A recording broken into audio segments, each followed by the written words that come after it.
Imagine for a moment that history as you know it, the stories, the timelines, the very relics in our museums, aren't quite what they seem. That the greatest treasures of the ancient world weren't simply lost to time, but spirited away in the dead of night by secret societies with their own hidden agendas. Why would powerful groups risk everything to steal, fake, or even destroy priceless artifacts? And just how much of our past has been quietly rewritten in these secret wars over history's most sacred relics? Let's start with a question. When you walk through a museum and gaze at an ancient tablet, a golden idol, or a faded papyrus, how sure are you that it's real? Or that it even belongs there? The truth is, for over 2 centuries, mysterious brotherhoods, occult orders, and clandestine cabals have waged a covert battle for control over the narrative of humanity itself. And their weapon of choice wasn't always swords or guns, it was artifacts. Take the Victorian era, a golden age of archaeological discovery, or so we're told. Tombs were cracked open, mummies unwrapped, and entire civilizations rediscovered by European explorers. But behind the elegant facades of London, Paris, and Berlin, secret societies like the Hermetic Order of the Golden Dawn and the shadowy Prieuré de Sion plotted not just to find the past, but to possess it. Why? Because in their eyes, knowledge was power. And whoever controlled the relics controlled the story. Let's unmask the first layer. The race for the Ark of the Covenant. In the late 1800s, as the Ottoman Empire crumbled, whispers spread through Europe's elite circles that the Ark, the legendary gold-covered chest said to hold the 10 Commandments, was hidden somewhere in Ethiopia. What followed wasn't just a rush of scholars and treasure hunters, but a clandestine operation orchestrated by a network of European and American secret societies. Their aim? Not just to find the Ark, but to keep it out of the hands of rival powers and, if necessary, rewrite its origin story. But the battle lines weren't always drawn between nations. Sometimes the enemy was historical truth itself. In 1911, a small group of British Freemasons, convinced that the Sphinx held a secret chamber, funded a covert excavation under the cover of darkness. When they found only sand and stone, they didn't admit defeat. Instead, rumors spread of a hidden papyrus that revealed the Sphinx as the work of their own mystical ancestors, not the ancient Egyptians. The result? A fabricated artifact, planted discreetly, that would later confuse and divide Egyptologists for decades. Myth or manipulation? In the world of secret societies, the line blurs. If you think this sounds like something out of a pulp adventure novel, you're not far off.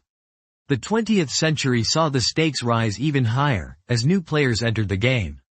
The Thule Society, a deeply secretive German order, believed the origins of the Aryan race could be proved by ancient relics. Their obsession with the spear of destiny, the lance said to have pierced Christ's side, drove them to orchestrate a campaign of looting across Europe, seizing artifacts from monasteries, churches, and private collections. Some say they even faked a version of the spear, planting it in Vienna's Hofburg Palace while the real one vanished into a secret vault. Why? Because to them, controlling the spear meant controlling the fate of empires.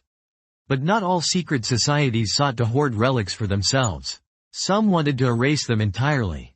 In the early 20th century, the Society of the Nine Unknown Men, a legendary Indian brotherhood, allegedly orchestrated the destruction of ancient manuscripts in Nalanda and Taxila. Their goal? To keep forbidden knowledge of alchemy, warfare, and mind control from falling into the wrong hands. Did they succeed? The loss of these libraries remains one of history's great tragedies, and the true extent of what was destroyed may never be known. Let's rewind even further. The Knights Templar, yes, those Knights Templar, were not just warrior monks but early masters of information control. In the 14th century, as their order faced extermination, they supposedly spirited away relics from Jerusalem to secret strongholds in Europe. Some say these included the fabled Holy Grail. But here's the twist. Centuries later, the Rosicrucians, a secretive philosophical society, claimed to have discovered Templar artifacts proving that Christianity's most sacred relics were never in Jerusalem at all, but hidden in France. Was this a genuine discovery or a masterstroke of historical misdirection? And what about the artifacts themselves? Sometimes the greatest secret wasn't their origin, but the fact that they never existed at all. In the 19th century, the mysterious Order of the Red Cross of Constantine staged an elaborate hoax involving the Sword of Constantine, a supposed relic of the first Christian emperor. The sword was paraded through secret ceremonies, sworn over in oaths, and cited in private letters. Yet when historians finally examined it, they found it was a clever 18th-century forgery. Why go to such lengths? Because for secret societies, relics weren't just objects. They were proof of legitimacy, a physical link to a mythic past that justified their power. But let's talk about the hidden wars, the real cloak and dagger stuff. During World War II, as bombs fell on Europe's great cities, secret orders within the Allies and the Axis raced to seize or sabotage priceless artifacts. The Monuments Men are now famous for rescuing thousands of stolen works of art, but less well-known are the secret teams dispatched by the Vatican, the British Museum, and the Soviet Union's NKVD to track down relics of religious or political significance.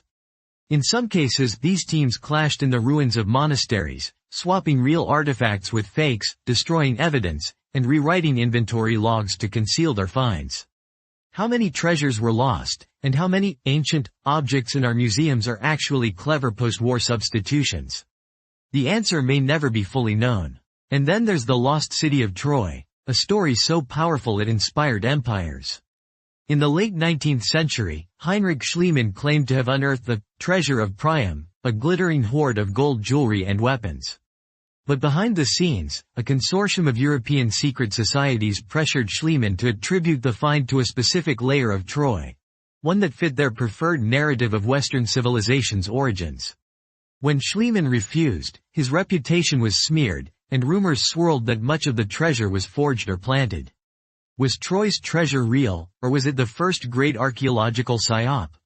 You might be wondering, why go to all this trouble?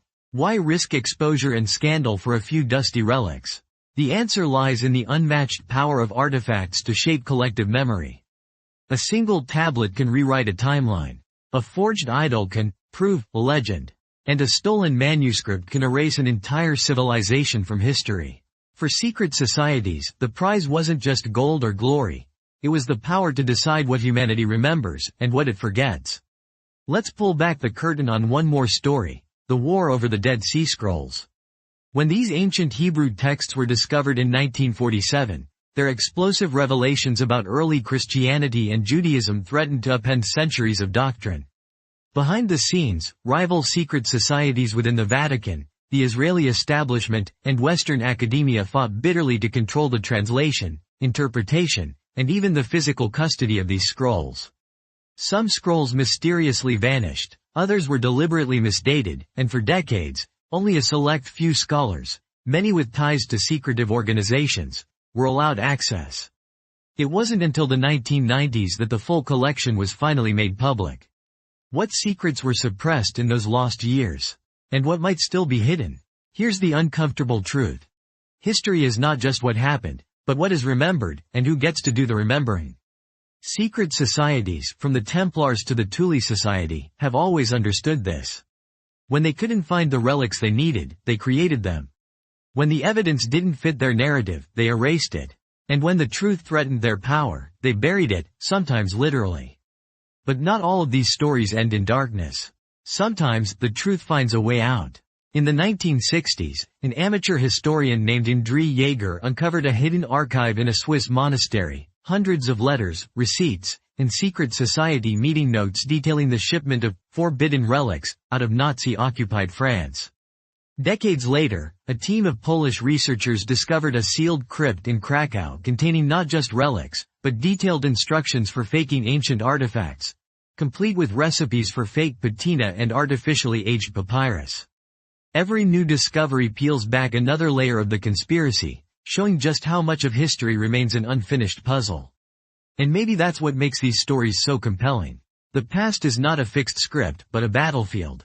Every artifact is a soldier, every secret society a general, every museum a fortress. Even today, whispers persist of hidden caches in the Vatican, lost relics beneath London's streets, and coded messages in the margins of medieval manuscripts. The war for history isn't over, it just changes shape. So, the next time you see a priceless object behind museum glass, ask yourself, who wanted you to see this? Who wanted you not to? And what secrets might still be hidden, waiting for the right pair of eyes, or the right question, to bring them to light? If you found these hidden wars and secret societies as fascinating as I do, make sure to subscribe to History Owl for more stories that dig beneath the surface of the past.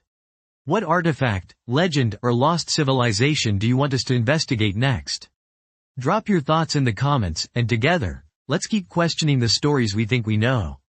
The real history is always waiting, just out of sight, just beyond the next locked door.